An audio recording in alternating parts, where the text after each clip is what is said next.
And as Iran continues to fire waves of missiles and rockets towards Israel, Israel is feeling the impact, of course.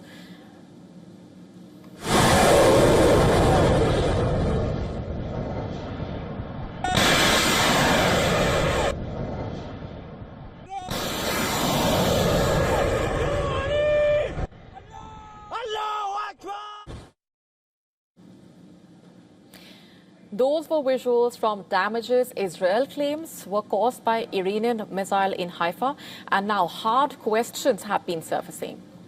Not just about the damage on the ground, but also about whether one of the world's most advanced air defense systems is being pushed to its limit.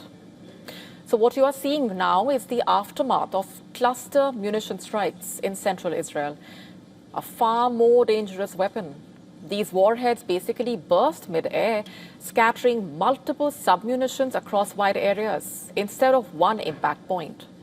And they create multiple strike zones, making defense far more difficult and far more deadly, potentially exposing cracks in air defense systems.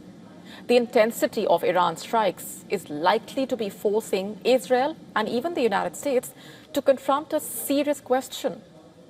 Are their interceptor stockpiles sufficient for a prolonged war? A very crucial question right now. In fact, Israel's defense network is layered and sophisticated Iron Dome handling short-range rockets. They would sling targeting heavier missiles. Arrow 2 and Arrow 3 intercept long-range ballistic threats. But even the best systems have limits, of course.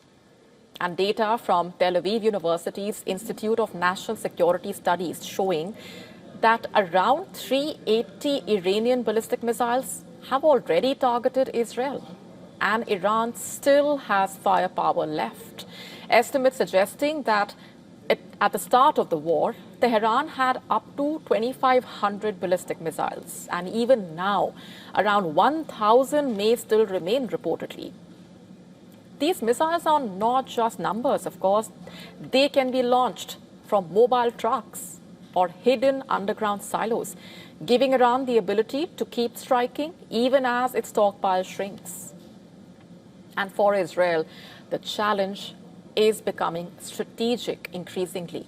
Does it use interceptors freely or conserve them to protect critical data, home to a sensitive nuclear facility, reportedly? The pressure is not just on Israel, of course. The United States is also feeling the strain. Let's break this down. According to a U.S. Congress study, in just 4 days of Operation Epic Fury, U.S. Patriot systems defending Gulf states fired 943 interceptors, almost equal to what American factories produce in 18 months. Just for the sake of comparison, THAAD systems designed for high-altitude interceptions are also being used heavily, and their stocks, of course, are limited. The U.S. congressional report warning it could take between 3 to 8 years to rebuild THAAD inventories. 3 to 8 years. Now, the Pentagon is racing against time, pushing defense companies and Lockheed Martin, among others, to quadruple the production of THAAD seekers. But production takes time, of course, and on the battlefield, time is a luxury neither side has at this point. The real test is perhaps no longer just about defense systems. It could be about endurance.